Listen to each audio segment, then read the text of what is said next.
부산 브리핑입니다. 부산시가 18일 오전 10시부터 제로페이 결제 시민을 대상으로 제로페이 부산 10% 페이백 행사를 진행합니다. 이번 행사는 소상공인들의 결제 수수료 부담을 덜어주기 위해 도입된 모바일 간편 결제 시스템인 제로페이의 이용 활성화를 위한 것인데요. 부산 시내 제로페이 가맹점에서 행사 참여 결제사 앱으로 직불 결제하면 결제 금액의 10%를 제로페이 모바일 상품권으로 환급받을 수 있습니다. 환급은 1인당 최대 5만 원까지 가능하고 지급되는 제로페이 모바일 상품권은 부산 소상공인 제로페이 가맹점에서 사용할 수 있습니다.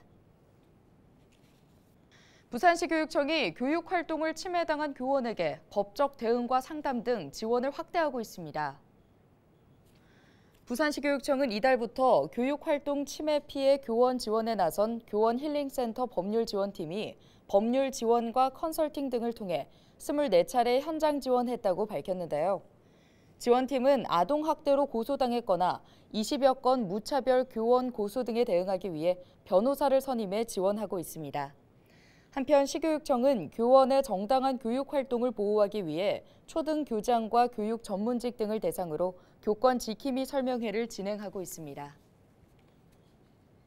국립수산과학원은 국내 원양선사와 미국 대형 부어연구센터와 함께 위성 전자표지를 통해 남서 대서양 공해에 서식하는 파타고니아 이빨고기가 1200km 이상 이동이 가능한 것을 최초로 확인했다고 밝혔습니다. 메로라고 불리는 파타고니아 이빨고기는 남반구 심해 저층에 서식하며 주로 아남극해의 820에서 2000m 이하 깊은 수심에서 어획되는 고가의 어종인데요. 우리나라 어획 생산량은 전 세계 이빨고기 생산량 중 약 14%에 해당하고 지난해 우리나라 수산물 수출 순위 중 3위를 기록했습니다. 수가원은 국제적으로 중요한 원양 어종인 파타고니아 이빨고기를 이해하고 이에 근거한 국제수산자원관리의 과학적 근거를 제공했다는 점에서 의미가 크다고 설명했습니다. 동의대 야구부의 최윤서 선수가 2024 KBO 신인 드래프트에서 KT 위즈의 지명을 받았습니다. KBO는 고교 졸업 예정자와 대학교 2학년 재학생, 졸업 예정자를 포함한 전체 1,083명을 대상으로 2024 KBO 신인 드래프트를 열고 프로야구 10개 구단에 입단할 110명의 선수를 선발했는데요. 최윤서 선수는 지난해부터 대학 2학년 이상 선수에게 드래프트 참가 자격이 주어진 얼리 드래프트를 통해 4라운드 전체 37번으로 KT 위즈의 선택을 받았습니다. 재범 가능성이 높은 일부 성범죄자의 경우 신상이 공개되죠. 범죄자의 이름과 나이, 사진과 거주지 정보를 성범죄자 알림이를 통해 공개하고 이를 통해 인근 주민들이 동네에 거주하는 성범죄자의 정보를 확인할 수 있는데요. 그런데 만약 등록된 거주지에 성범죄자가 살고 있지 않고 경찰이 이들의 소재도 모르는 상황이라면 어떨까요? 실제로 이런 사례가 늘어나고 있습니다. 7월 기준 10만 명이 넘는 등록 대상 성범죄자 가운데 무려 168명의 소재가 파악되지 않고 있습니다. 등록 대상 성범죄자가 일정한 거처 없이 전국을 떠돌거나 아예 경찰에 신상 정보를 제출하지 않는 경우도 빈번하다는데요.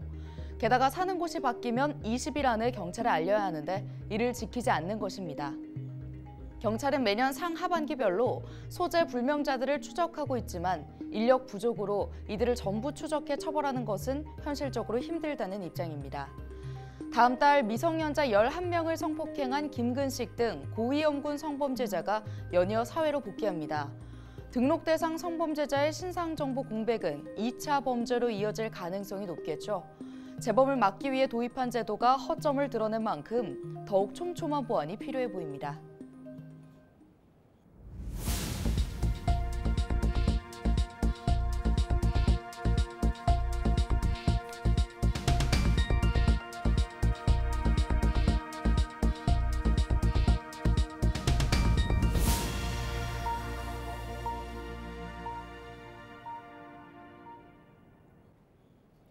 오늘 준비한 소식은 여기까지입니다. 지금까지 부산 브리핑이었습니다.